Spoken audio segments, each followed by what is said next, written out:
എടാ 2-3 കുട്ടികൾ എഴുതുന്നുണ്ട്, സ്ഥാനം എടുക്കും.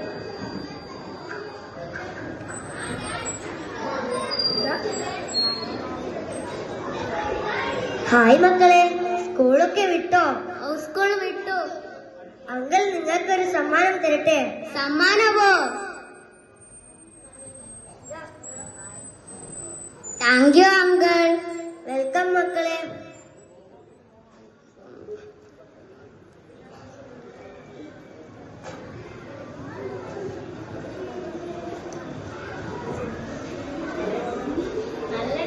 നല്ല ടേസ്റ്റ് ഇല്ല മുട്ടായി?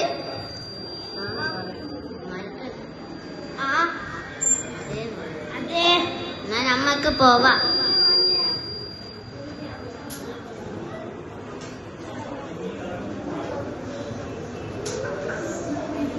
എന്നും അവർ മിഠായിക്ക് ചോദിക്കും. കുറച്ച് ഡിമാൻഡ് ആക്കി കൊടുത്താൽ മതി. അത് ഞാൻ ഏറ്റു. ഹായ് അങ്കിൾ, ഇന്നലത്തെ മുട്ടായി ബാക്കിയുണ്ടോ? അയ്യോ മക്കളെ, മിഠായി തീർന്നു പോയല്ലോ. ഒന്നെങ്കിലും ഉണ്ടാവോ? നിങ്ങൾ വിഷമിക്കണ്ട, എന്റെ വണ്ടിയിലുണ്ടോ എന്ന് നോക്കട്ടെ.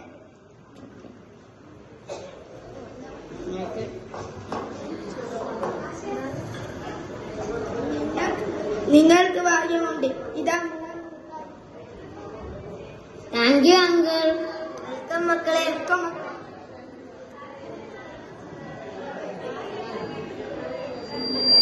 നല്ല ടേസ്റ്റ് ഉണ്ട് മുട്ടായി. ഞാൻ ഇതുവരെ ജീവിതത്തിൽ ഈ മുട്ടായി തിന്നിട്ടില്ല.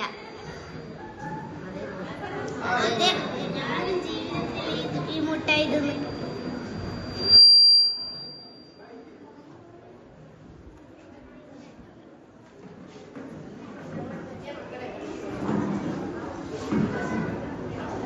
ഹായ് അങ്കിൾ, ഇന്നലത്തെ മുട്ടായി നല്ല ടേസ്റ്റ് ഉണ്ടായിരുന്നു. ഇനി ബാക്കിയുണ്ടോ? എനിക്കറിയാമായിരുന്നു നിങ്ങൾ ഇന്നും മിഠായിക്ക് ചോദിക്കുമെന്ന്. അതുകൊണ്ട് ഞാൻ മിഠായി കൊണ്ടുവന്നിട്ടുണ്ട്.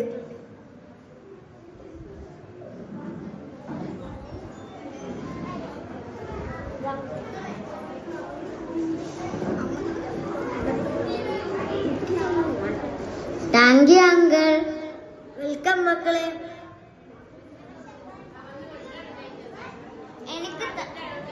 എനിക്ക് തല കറങ്ങുന്ന പോലെ.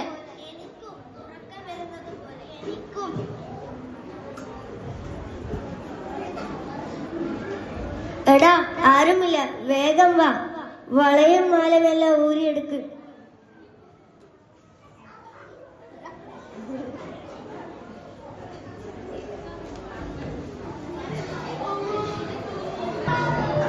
കൂട്ടുകാരെ,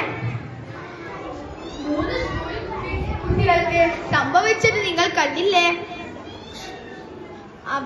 അപരിചിതരായ ആളുകളുടെ കയ്യിൽ നിന്നും മിഠായി വാങ്ങിച്ച് കഴിച്ചപ്പോൾ എന്താണ് സംഭവിച്ചത്? അവരുടെ മാലയും വളയും എല്ലാം നഷ്ടപ്പെട്ടു. ചിലപ്പോൾ നമ്മുടെ ജീവൻ വരെ നഷ്ടപ്പെടാം. അതുകൊണ്ട് അപരിചിതരായ ആളുകളുടെ കയ്യിൽ നിന്നും മിഠായിയോ മറ്റു സാധനങ്ങളോ വാങ്ങി കഴിക്കരുത്. അത് നമ്മളെ വലിയ അബദ്ധത്തിലേക്കാക്കും. നന്ദി, നമസ്കാരം.